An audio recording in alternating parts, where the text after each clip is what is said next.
All right. Well, thanks everybody for coming out today. I'm looking forward to hosting the Western Premiers here and to having a really robust and exciting discussion about the rise of the West and our economic ability to continue driving the prosperity of the country, opening up economic corridors, working together to increase our exports, as well as public safety and some other issues. And I hope that every one of you will make sure that each premier shows you their boots, because they all have a pair of boots that they're walking away with, and these ones are mine. Awesome. We'll start off with Ben here, and then we'll go to Julia. Thanks for the BC question. How will you explain, I've got a Harbour from Boulder, thank you to the nuance. How will you explain your recent decision to hold a referendum on separation to your countrymen? Well, I would say look at BC as an example. BC also has citizen-initiated referenda law. I know that Saskatchewan does as well. I know it's unusual in other parts of the country, but BC had to have a referendum on the HST because 700,000 people asked for one. We've had 700,000 people who've asked to have the question of whether to remain in Canada or leave Canada. And so I'm following our law, and I hope that what will happen is that we'll have a robust discussion about it. I've made my position clear. I support remaining in Canada. I think that Alberta has had 10 tough years under Justin Trudeau, and that's part of the reason for the frustration. But the way we address that is by acknowledging the legitimate grievances that Albertans have, addressing them, and giving Albertans hope again. And that's what I've been working on since I got elected. That's what I'm working on with the Prime Minister and signing the MOU. And we've got a few more things that we need to work on together, but I think that's the pathway. Do you fear that it'll jeopardize the viability of the pipeline project? I think that in fact, we're closer than ever to having agreement on a new West Coast pipeline. The MOU has demonstrated that the Prime Minister is prepared to work with us on some pretty aggressive timeframes. We are going to get our submission in by July. We'll have conditional approval on that route by October, with the final approval by September of 2027, which would pave the way for us to start building. So I think that kind of clarity, especially around what the future regulatory environment is going to look like, is going to create more certainty than we've had in the last 10 years. That's what we've all been working towards. Under the previous Trudeau regime, with emissions caps, with aggressive carbon pricing increases that were completely untenable, with the net zero power regs, that had scared away literally hundreds of billions of dollars in investment. And now we have a framework where I think we'll be able to attract hundreds of billions of dollars worth of investment. And I'm glad that the Prime Minister was prepared to work with me to get to that point where we could get a win-win. Thanks, Ben. We'll go to Julia and then to Nicola. Huh? Why would any other province want to work with you right now, considering this question is in front of Albertans? Why would they want to collaborate on trade and economic development if Alberta could possibly lead competitors? Well, that's why we are working very hard to convince Albertans that there's hope, that despite the fact that we had 10 bad years under a previous Prime Minister, that things have changed. And as a result, we have to address the legitimate grievances. I think we are well on our way to doing that with addressing, through the MOU, most of the 9 bad laws. There's a few other things that we need to address, which is why I've put forward 9 additional referendum questions in the fall regarding constitutional issues as well as immigration reform. I know that the gun grab is a huge issue that is unresolved that we have to address as well. But that's what cooperative federalism is that we have areas of jurisdiction that belong to the federal government, to the provincial government, and when we have area of overlap, we have to work it out. And it's my job to give Albertans hope again. That's what I'm doing.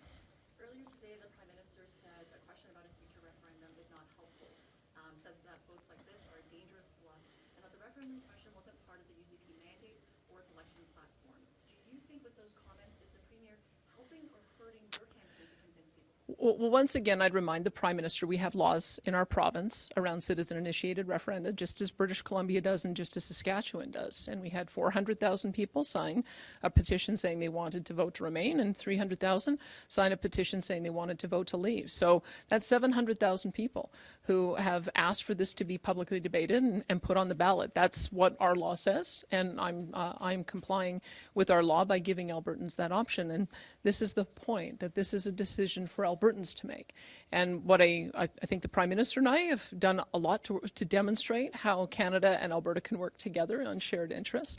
But I think it's also incumbent upon everyone not to dismiss Albertans' legitimate grievances. Let's acknowledge them.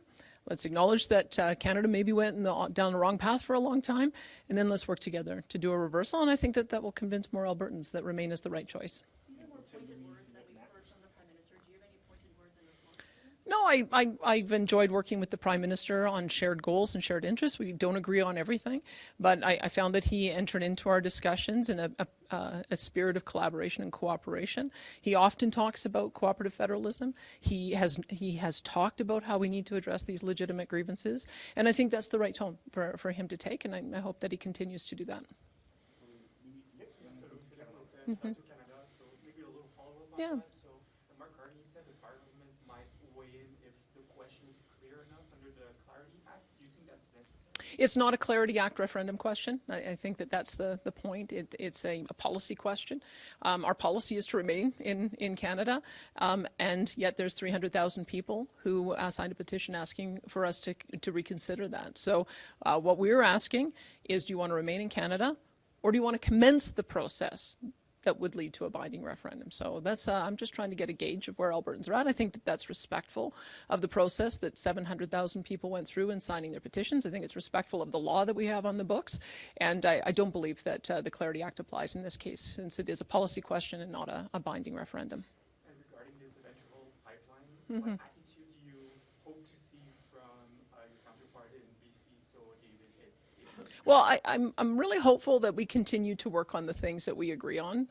Premier Eby and I have agreed on the expansion of the TMX pipeline for 300,000 additional barrels. We've agreed to work together on interties to add additional nuclear to the power grid. We've agreed on issues around LNG expansion, including Silisms, which will benefit us as well as them. And I've been very supportive. I think he's got 6 mining projects that he wants to get moving on. I've been very supportive of all of the projects in British Columbia. I think there are legitimate issues that we have to work through in British Columbia, in First Nations consultation, First Nations ownership, and an equity stake in that pipeline, and we're prepared to do that work.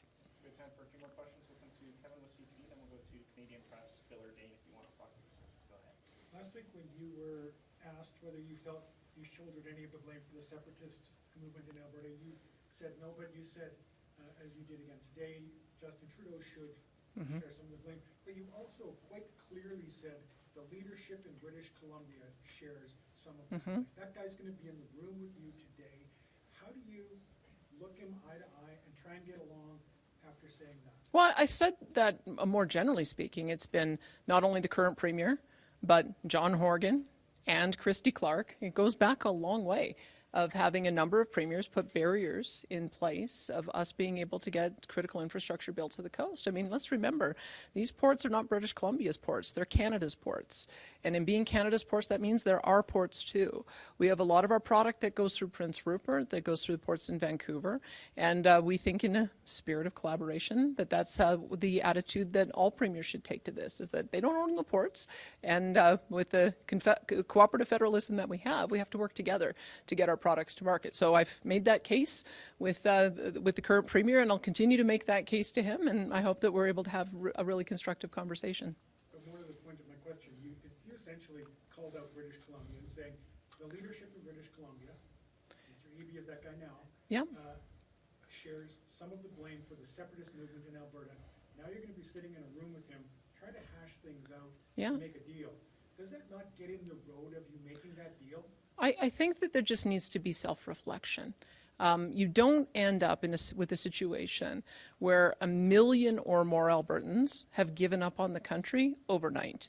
You get there because of successive barriers to us being able to realize our economic prosperity and be able to attract investment and be able to govern ourselves. So that has been a long time coming.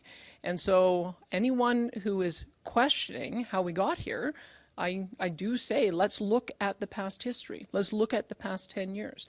Let's look at all of the voices in leadership who have been trying to stop pipelines from being built, who've been trying to shut in Alberta's oil and gas development. That's created the environment that we're in today. I think we're beginning to reverse it. That's positive. Not completely convinced everybody of that yet, but I think that if we want to be a constructive country and we want to support each other, expand our markets, find new markets, we've got to work together on this. And that's the point I've made for the last 3.5 years, and it's a point I'll keep on making because Canadians agree. We have convinced Canadians. Whenever I see polls, 75% of Canadians support our aspiration to get our products to market, and I think political leadership should follow what Canadians are telling them. And then we'll be able to work together on this, and we'll be able to convince Albertans that Canada can work again. And that's what I think we're all working towards. We have time for one last question, so we'll go to Canadian Press for the last one. Premier, the separation debate has really been simmering for more than a year since the first change of the Citizen Initiative Act. How likely, and likely will last much longer in Alberta, how do you think it will impact, hurt, or help Canada's negotiating position vis-a-vis things like CUSMA or even existing nation-building projects? Well, I should say the Citizen Initiative Act, it has one of the highest bars for signature collection. I mean, just go look at Switzerland. Maybe we need Switzerland's law, where if a terrible federal law is passed, you can get a petition with 50,000 signatures and vote to repeal it. Maybe if we had that law, we would have been able to have a different way of repealing the terrible laws that the Trudeau government passed. But we don't. But we have quite a high bar. 10% of the previous electorate is at the high end of any kind of citizen initiative. It's meant to be high so that only the most serious issues go forward. And I think the fact that 400,000 people signed one and 300,000 people signed another, the changes that were made are immaterial because they would have qualified under the previous rules as well. So I think that's an indication to me when 700,000 people say they want to have a vote on this issue, I've got to follow the law, and I hope that people understand that our laws are a little bit different here. That being said, we need to move quickly to get to some kind of indication of which direction Albertans want to go. That's why we had already put 9 questions on the ballot for the fall, and so we have another question that's coming on. We're waiting for a third, another question from Cor Blund. He's got a petition that I believe finishes its signature period on January the 10th, so I'll be waiting to see whether or not they have the required signatures as well. And we'll debate this out, have a resolution, and hopefully move on. Do you expect that it'll affect Canada or Alberta's negotiation kind of position when it comes to things like CUSMA or again the nation-building project with the separation?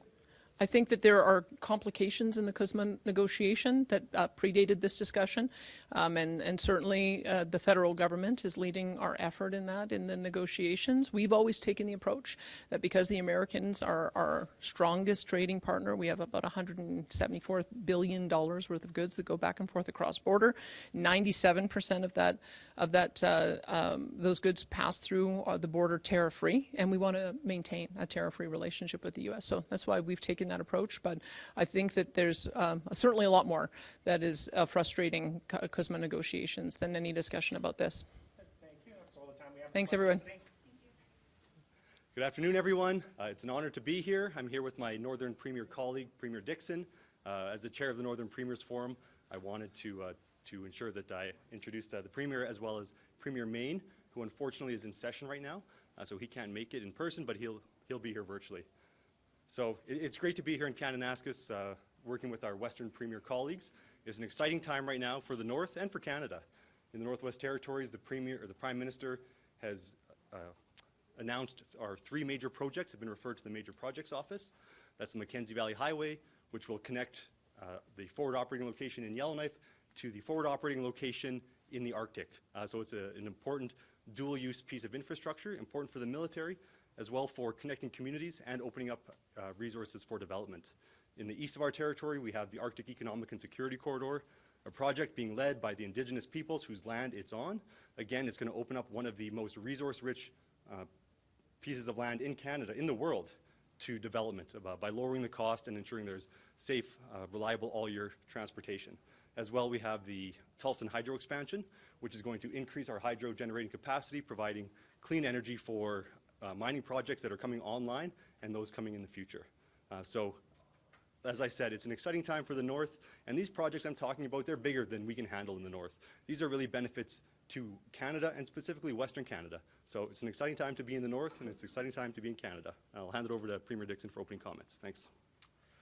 Thank you very much, Premier Simpson, and thank you very much to everyone for joining us today. Pleasure to be here down south from the Yukon to join our colleagues from across Western Canada to discuss a number of important issues that are important not just to the southern provinces but to the territories as well.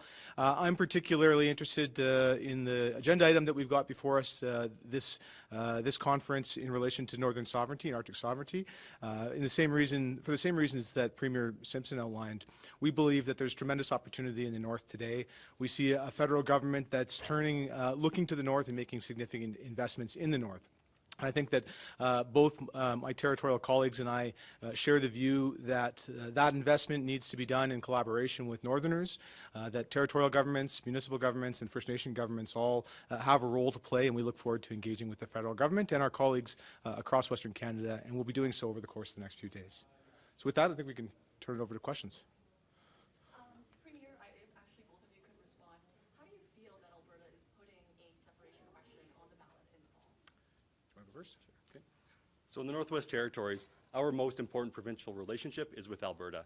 About 80% of our post-secondary students go to Alberta to get educated, myself included.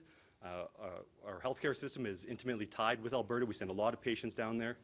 Our economy is intimately tied with Alberta. And so we're watching this very closely. That being said, it's now in the hands of Albertans. I think that this is a time when the world is looking to Canada. People want to come to Canada. Canada really is rising, and its global reputation is increasing. And so this is a time you want to be in Canada. And so what we need is a strong, united Canada to face down the threats that we're facing from our neighbors, from adversaries. That being said, as I said before, this is in the hands of Albertans, and this is, could be the most important vote of their lives. And so I just encourage everyone to get out there and cast your vote. Thanks. Very, very similar for us. I guess I'd make 3 points. The first is that I've been in elected office since on and off since 2011, and over that time I've seen Alberta play an incredibly important leadership role in the Confederation. And while I know that Albertans have a number of grievances with the federal government, it's my hope that Alberta will continue to stay in the Confederation and play that leadership role that we've seen over the last 15 years in my case. The second is, as the Premier of the Yukon, I can say without a doubt that Alberta leaving Canada would be, would certainly have a negative impact on the territory. And for the reasons that Premier Simpson has outlined as well, our economy is very much linked with Alberta's, and we want to see that economy continue to stay linked and continue to grow and prosper for the benefit of Yukoners and Albertans as well. And the final point I guess I would make is very much what Premier Simpson said, that this is a discussion and a debate that needs to happen amongst Albertans. And so I won't have much more to say about the subject other than that to echo my colleagues' comments that we encourage Albertans to vote and participate in their democratic process. And as a follow-up to both of you, does it make it hard to have those conversations, negotiations in that room with all the premiers when this is looming overhead? I guess we'll be able to answer that tomorrow after the meetings. Nothing to add there. Yeah, I mean, we haven't had the meetings yet, so I'm not sure the degree to which that this will filter its way in. I have no doubt that it will, but from my perspective, we're here to discuss a number of priorities important to Yukoners and Northerners and Canadians, and while this is certainly a topic of discussion in Alberta, we're focused on what's going on in the territories and want to advocate on those issues. I'm just wondering, we've already seen Northwest Territories move its curriculum. We moved to BC from Alberta. What other contingency plans are you making, if any, to protect the territory, services in the territory, should Alberta continue down this path of exploring separatism? Well, we're still a long ways off from anything actually happening here. So we're keeping an eye on what's going on. We'll keep an eye on the vote. Like I said, our systems are so intertwined, especially our medical system, when we send so many people down to Edmonton to get care. That being said, Canada is a big place. We have strong relationships with all of the provinces. And so, worst case scenario, which I don't expect to happen, we will speak with our other provincial counterparts. But I feel confident that there's enough Albertans who see the value in Canada. This one's pretty close to my heart. I'm born in Alberta. Spent some of my younger years growing up in Alberta. I went to school to post-secondary, got a couple degrees, lived in Edmonton and Calgary and Sherwood Park. I have family all across the province. And so I understand how close this is to people, how personal this is. But a lot of people have those family connections. Across Canada, people have relatives in Alberta. This place is a magnet for people from across Canada. And that is our strength as a country. And I feel confident that Albertans see that as well. Thank you. For both of you, what are you going to tell Premier Smith behind closed doors about this separatist conversation? Well, I look forward to discussing with Premier Smith the incredible opportunity that the North presents, so whether it's on the economic side, the development of our natural resources in the territories, or the significant involvement and opportunity that we see for the investment in Arctic sovereignty and northern military presence that the Government of Canada has invested in. Of course, when we see development in the North, we think it benefits Alberta as well, and likewise, when we see a strong economy in Alberta, the territories benefit. And so we'll certainly make the case to all premiers that we all succeed when the North is developed in a way that is sustainable and creating opportunities for all of us.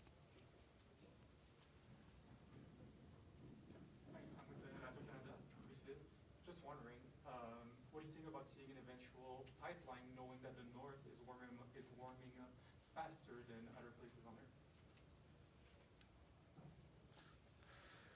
Well, the responsible development of our natural resources in Canada is an incredibly important part of our economy. It's certainly a part of the economy in the North and in the Yukon specifically. I think that the development of our natural resources is one of the best opportunities we have to grow our economy and to create economic opportunities for Westerners, for Northerners, and for all Canadians. And so while we certainly see the impacts of climate change more acutely in the North and have a duty to respond as best we can in the North, that shouldn't prevent us from responsibly developing our natural resources here in Canada.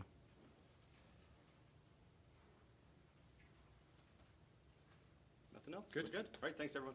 Thank you, everyone. Ready to go?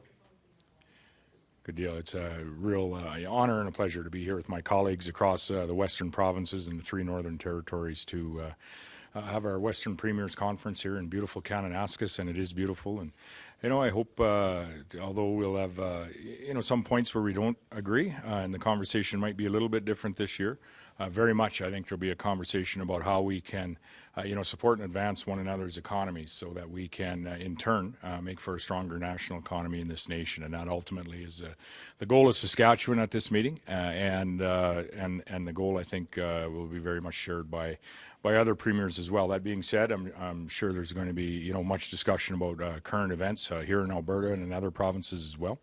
And I think Canadians should know that it is important that we come together as subnational leaders to at least have the conversations on how we are going to move forward, how we're going to find points of agreement, and move forward in those spaces sooner rather than later. We have a new leadership at the federal level. It most certainly has proven to be much more collaborative than the previous fellow, and is working alongside, I would say, provinces that maybe over the course of the last decade haven't really felt that ability to work in that collaborative way to open up opportunities for their economy, their residents, and for growth. And so that's a positive from Saskatchewan's perspective, and we very much welcome that cooperative federalism that Prime Minister Carney has brought to the conversation over the course of the last year. And I would say that very much is an opportunity for us to build on in our province of Saskatchewan, but I think other provinces as well.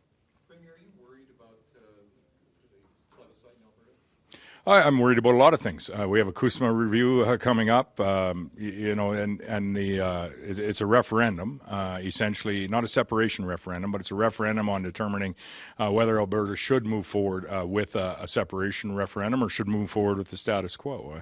I wouldn't say I don't have concerns about that, but I would say I understand why it's here.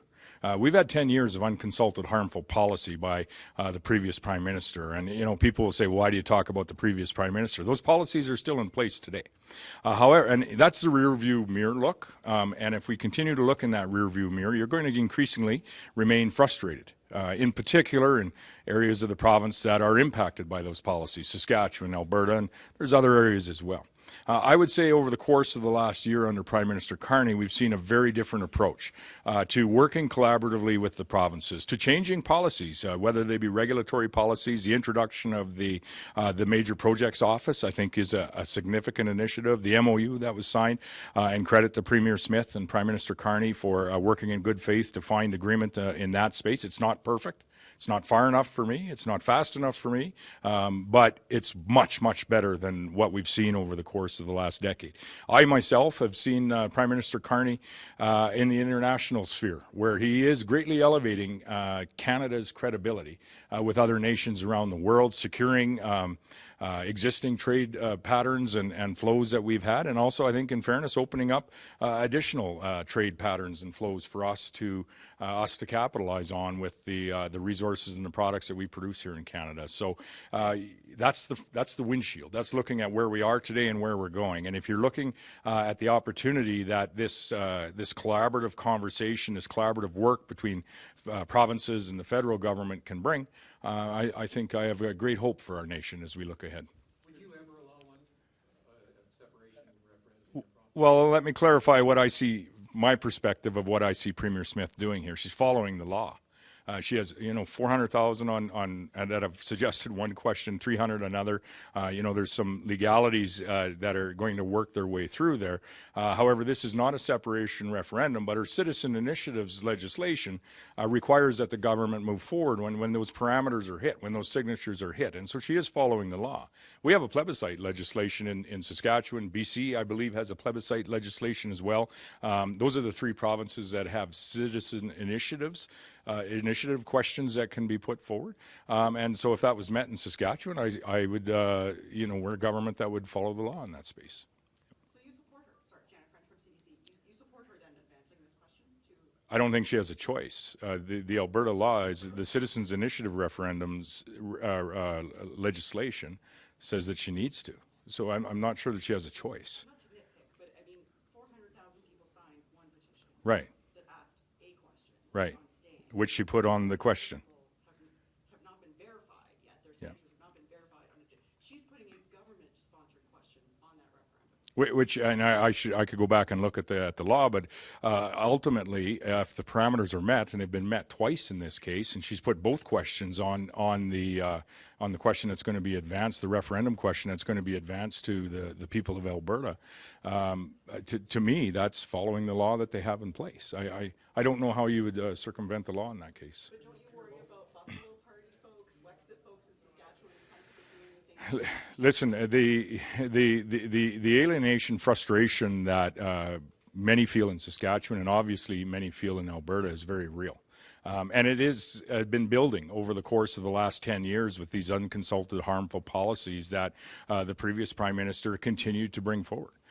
What I would say, and it isn't for me to tell Albertans how to vote in these questions or any others that are coming to them, but what I would say as a subnational leader of a neighboring province and a fellow Canadian is there are many reasons for us to look at where we are today under Prime Minister Carney and to look at the advantages that being part of Canada can bring to Albertans and to our province of Saskatchewan. And I say this because our position in Saskatchewan is very clear. The 8th founding principle of our party is for a strong and growing province of Saskatchewan within a united nation of Canada. So we're very clear in our position in our province. And I truly believe that the collaborative conversation that this current Prime Minister Carney, is bringing to the provinces, and I've seen it in the international sphere. I've seen it with the MOU that was signed by Premier Smith and Prime Minister Carney. And as I say, it's not perfect. But I think if you ask Prime Minister Carney, you'd say it's not perfect either. He has a number of caucus members that, although they haven't signed their name to their complaints, they have forwarded some complaints to him as well. And this is the Canadian way, is to have these discussions, to collaborate, to find a place that maybe isn't a perfect place from everyone's perspective, but it's certainly a place where we can, proceed and move forward within our respective provinces, our industries, and contribute to a stronger nation of Canada. And I believe that to be true. So I won't be standing here saying to Albertans, you should do this. What I will be saying is stating is what I see happening. And it's very different what is happening between the provincial and the federal governments, or in particular the provinces and the current Prime Minister, compared to what we saw 1, 2, 3 years ago. It follows up on your answer. Premier Smith has made it clear that she's going to campaign for Alberta to remain in Canada. Do you agree with her on that? Do you think Alberta should remain in Canada? And if so, will you help her as a neighboring premier in that campaign? Well, Albertans are going to make their own choice, and what I would say, whether it be to the Prime Minister or any other Canadian that is not doesn't currently live in Alberta, so not an Albertan today, is there are many reasons I think that it's beneficial for Alberta to remain in Canada. I'll put those forward. And I named a couple. We're seeing expanded trade relations around the world. We're seeing Canada's credibility increase in countries around the world. That's so very important to our province. We export to over 160 countries around the world. I think it's equally important to the ag industry and as well the energy industry in Alberta as well. And so there's many reasons for us to be able to put forward positive reasons that are beneficial for all provinces, including Alberta, to remain within the nation of Canada. So I agree or align very closely with Premier Smith's position on Alberta remaining in Canada. However, I'm the Premier of Saskatchewan. I'm not an Albertan, and it's not for me to in any way judge Albertans, or certainly not for me to tell them that some of the challenges that they have had to face, and we've had to face that in industries in Saskatchewan as well over the last decade, aren't real. They're very real, and they're still present to some degree. But when you look at what is happening today and what potentially can continue to happen in the future, I think we're charting a different course. And that's the message I would bring to Albertans. And I would hope that Canadians across this country can also put forward equal reasons as to why it is a positive opportunity for us to remain as 10 provinces and 3 territories. What conversations are being had with other premiers when it comes to getting Ottawa to improve the second narrows bridge crossing? The which? The second narrows bridge crossing, that's from our colleagues in Saskatchewan were asking. Okay, the second narrows? Yeah, it must be. Is that the one going north? Okay, the Port of Vancouver. Listen, here we are, 70% of Saskatchewan's exports, those 160 countries I've mentioned earlier that we export to, 70% of that is finding its way through Western Canada's largest downtown. Vancouver, the Port of Vancouver. And so we need to work with the federal government, the government of British Columbia as well, and Premier Horgan and I used to always have these conversations, and Premier Eby and I more recently, on us as an inland province, Saskatchewan, but a Canadian port in Vancouver and Prince Rupert, so very important to us. We advocate right alongside you with the federal government to increase the funding for some of the infrastructure, getting up for us. Our interest is to get trains into that port.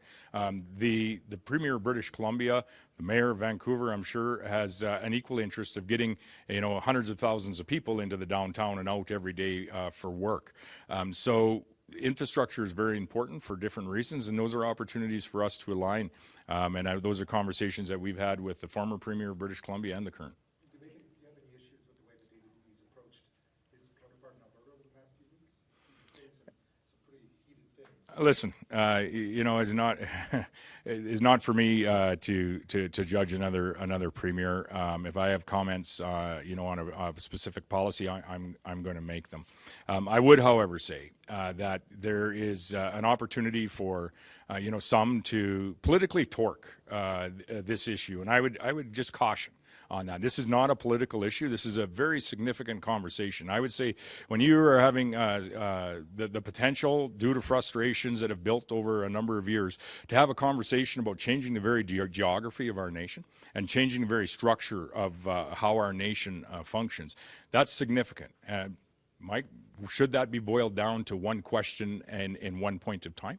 Or should that be a conversation that actually does extend over a period of months or a period of years? I would say it's significant enough that we should talk about it for a little bit lengthier period of time. And then I think that'll allow Canadians as well, and I would encourage all my provincial counterparts, and we'll be doing so over the next 24 hours, we can put forward ample reasons as to why it's a positive for all of us to stay within the nation of Canada. I think that's Premier Smith's view, and I think I haven't heard any difference. I think that's all the Premier's view, actually, is that we are stronger together, whether that be as we approach international markets or international relationships, or whether that be in how we develop our wealth and resources and provide opportunities for the people that we represent.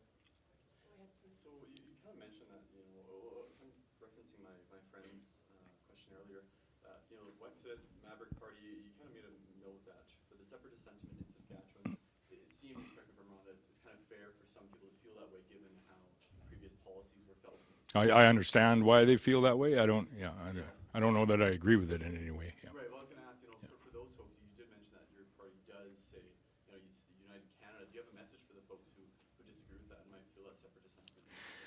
Yeah, well, the same message really applies to us in Saskatchewan. When I go, for example, to a foreign market to advocate for, free access for whether it be our agricultural products, our potash products, uranium, copper, you name it, helium, lithium, whatever that might be. At the end of the day, it isn't a subnational leader that signs that trade agreement. It is the Prime Minister. And I was very pleased in the couple of recent international trips that I was on with the Prime Minister and a number of ministers that he was very willing to engage, to negotiate, to stay in the room and sign those agreements. And one of those agreements was a 10-year deal with the selling additional uranium from Saskatchewan, Canadian uranium, but it comes from Saskatchewan to the country of India. We now see Minister Goyal, who is central to those conversations and is central to restarting our broader trade agreement, which has been on pause for a period of time, but restarting negotiations on our broader trade agreement with India as well. That's one example of what we can achieve when we actually set some differences aside, and I still have differences with the federal government, but I have points where we can agree as well. Expanding our trade opportunities with a country with over a billion people in it, that's a positive for Saskatchewan, and I'd say it's a positive for Canada. We can do that time and time and time again, but you have to understand and appreciate that you might not agree on everything, but you're still going to work together on the points that you can agree. And that's the same attitude that I come to the Western Premiers Conference with as well. Hi, Premier Moe. Julia Mock, CBC National. Separatists in your province say they feel heartened by the developments in Alberta. It sounds like the separation petition organizers in Alberta have shared some tips with their counterparts in Saskatchewan. I mean, what do you do in this case? Do you support, do you encourage what separatists in your province might do, or do you try to quash those efforts? It's the same message as well. I've said what our party and what our government's position is. It's the 8th founding principle of the Saskatchewan Party is that we support a strong and growing province of Saskatchewan within a united nation of Canada. And again, those frustrations shouldn't be discounted because they're, what you have heard about with respect to the last 10 years of building frustration in Alberta, those are present in Saskatchewan as well. And I hear about them almost on a daily basis. However, Prime Minister Carney has brought in a new approach. Now, admittedly, it's not perfect. We don't agree on everything, and I would like to see things moving quicker and faster and further. However, it's a far different approach than what we have been dealing with for the course of my time in this position, which is close to 9 years now.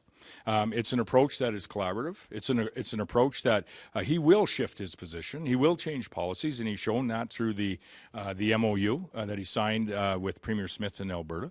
He has opened up the Major Projects Office, which is a significant shift, and I don't think anyone could say that under the previous fellow that there would be any initiative like the Major Projects Office that would be put in place. And so, those are new. And he's providing new leadership for our nation. It's collaborative leadership, and I would say that the frustrations are understood. However, we should see what we can achieve over the course of the next number of months and years in our province, in Alberta. But I would just replicate that in every province and territory across the nation. Last question. Sorry, when you get all the premiers behind closed doors, you have a premier like David Eby, who's quite upset about what's happening in Alberta. You have Alberta Premier Smith, who's defending what's happening in the province. How do you get everyone to actually work together? Well, there's differences there as well. But I would say this, whether it's a Western Premiers table or whether it's a Council of Federation table, those tables work best when we leave some of our partisan views at the door. And we come in and we work collaboratively, in particular on the points where we can agree.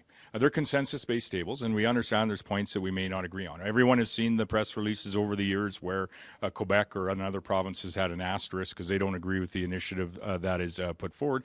But they're largely consensus-based tables. And I think Canadians can have faith in the fact that your leaders, subnational leaders, Western and Northern leaders today, but later this summer across the nation, all 13 premiers will be together, and they'll be working in the best interest where they can. It doesn't mean you agree on everything. It doesn't mean we agree on everything that Prime Minister Carney is moving forward as well. We still have many disagreements there, but that doesn't preclude the fact that you need to continue to work together. That's what we were elected to do. Yeah.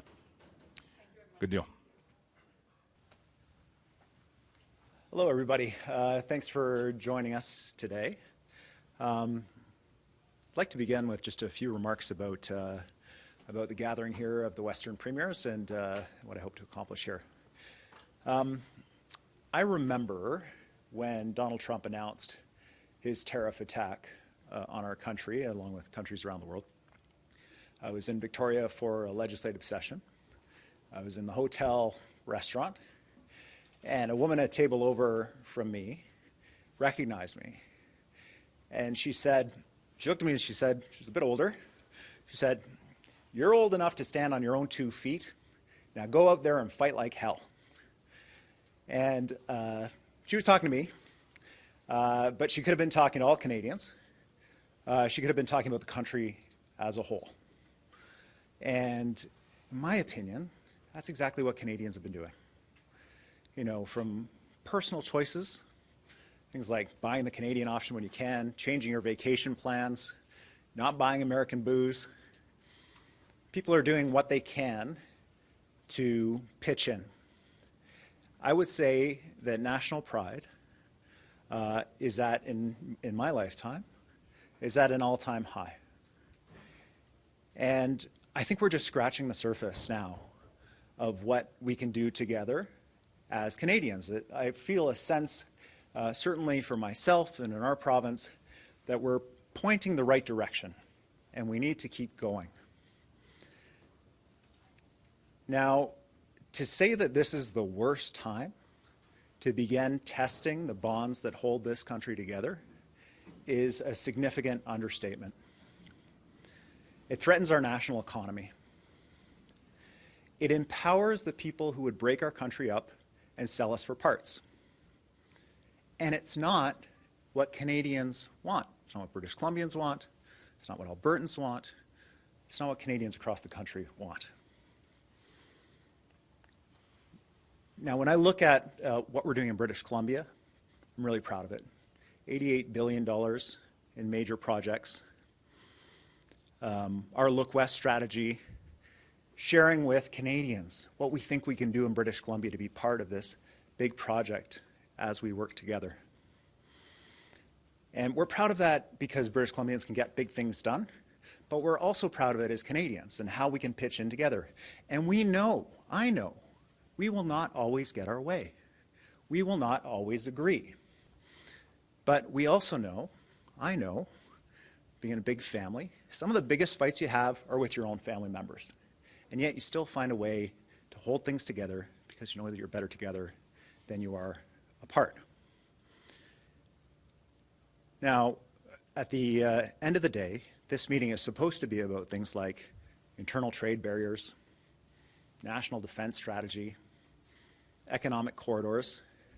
I mean, these topics seem at best confusing, if not totally awkward, in light of the referendum question that Premier Smith has put forward.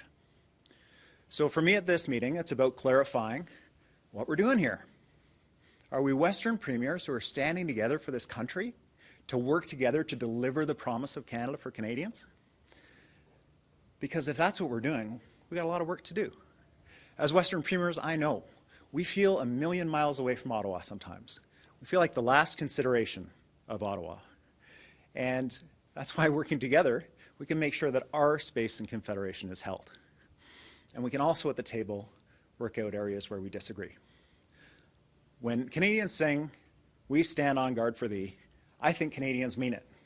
And I think they're doing it in their daily lives, and I think it's inspirational. It has been inspirational. And we do it to make sure that the true north is strong and free, and that's what we're going to do. And I hope that that's what we can leave this meeting committing to as premiers in this crucial moment for our country. With that, I'm happy to take any questions that you have. Hi, welcome to Alberta. I noticed you're wearing your new boots. Yeah, I got some sweet new boots here. I'm pretty proud of them, and very grateful to Premier Smith and the people of Alberta for these boots. I'm not auditioning for City Slickers 5. I just think they're cool, and I'm glad to be wearing them. But not enough to, forgive the pun, to stamp out any ill will you might have about this referendum question. Well, I mean, I guess it's an opportunity for me to check in with Premier Smith about what the game plan is here, because the agenda coming into this meeting is very different from where we stand today. Sorry, go ahead. What about BC's ability to talk about a pipeline?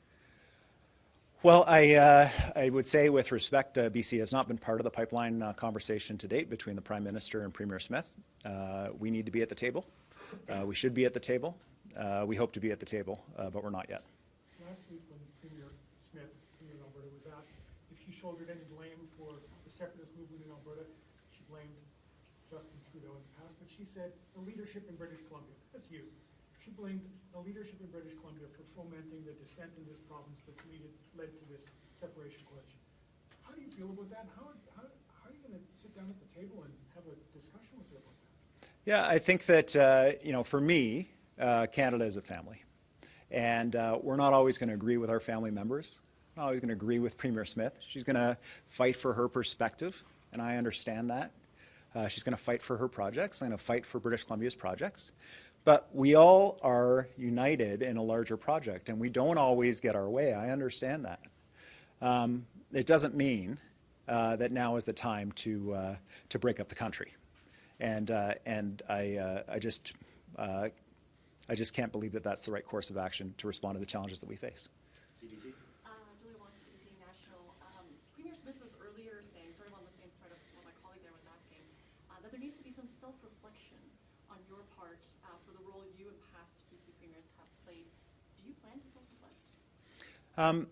Look, I look at this pipeline issue from BC. I saw a Prime Minister fly out to Calgary, meet with Premier Smith, reduce the national carbon price that BC had built into our budget that was part of key and major economic initiatives in our province, reduce methane pollution restrictions that are part of BC's climate change response, how we advertise we have the cleanest natural gas in the world, walk back commitments that there had to be a private sector proponent on the project, that taxpayers wouldn't have to pay for it. Premier Smith got everything that she wanted from that meeting with the Prime Minister. British Columbia got nothing. And the response to that was to bring forward a referendum question about whether or not Albertans should separate from the rest of Canada.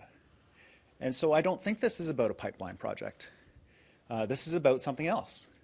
And the impacts on British Columbia of that referendum question are serious and important, as they are for all Canadians.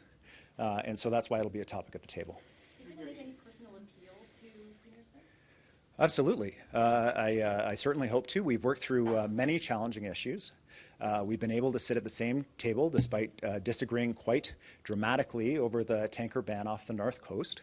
And I hope that as premiers we're able to engage on these issues together, especially when it concerns the future of the country. I'm not going to shy away from an important conversation that affects all Canadians at this table. Hi, Premier UB, Edward Jan from City News.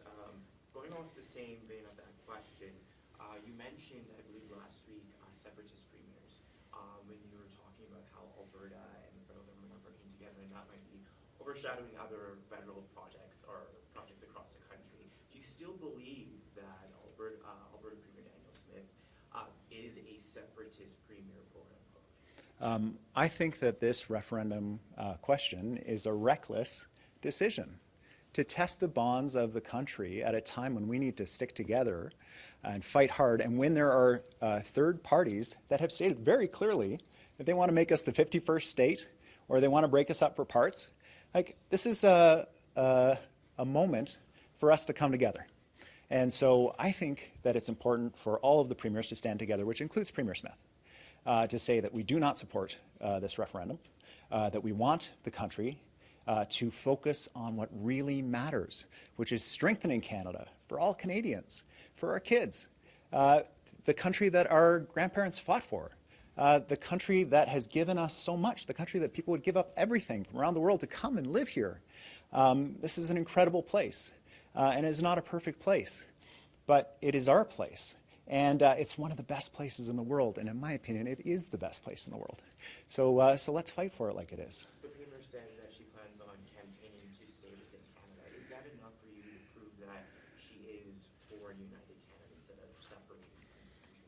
Well, let's have that conversation at the table. The last announcement I saw the Premier do was that she was putting forward a question to separate Alberta from the rest of Canada, despite a court saying that that wasn't the path forward. So if that's the case, and she and I are both equally committed to a united Canada, strengthening Canada, then that's great news, and we'll sort it out at the table. We'll come out with a strong statement out the other end, and we'll all be able to move on and strengthen the national economy, strengthen our country for all Canadians, and push back on those outside threats that are very real for Canadians right now.